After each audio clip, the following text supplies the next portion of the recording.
حضرت عثمان ابن حنیف کہتے ہیں میں نبی پاک کے پاس بیٹھا تھا تو ایک نابینا صحابی آئے، عرض کرنے لگے یا رسول اللہ صلی اللہ علیہ وسلم میں نابینا ہوں، میرے لیے دعا کریں اللہ مجھے آنکھیں عطا فرمائے، دعا کریں۔ اب حضور نے پتہ کیا کہا؟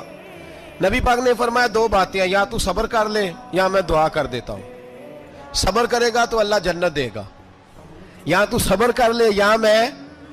صحابی بڑے پیارے تھے، کہنے لگے یا رسول اللہ جنت تو اللہ اپنے فضل سے دے گا ہی، میں نے نہیں صبر کرنا، مجھے آنکھیں چاہیے، اور پھر یہاں آ کے صبر کروں، این خزانے کے پاس جا کے صبر کروں؟ حضور میں نہیں صبر کرتا، اب دعا کریں۔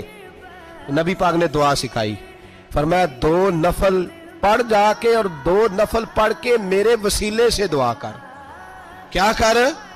اللہ سے کہہ کہ اللہ میں تیرے پاس تیرے رسول کا وسیلہ لے کے آیا ہوں، اور پھر کہنا یا محمد انی توجہ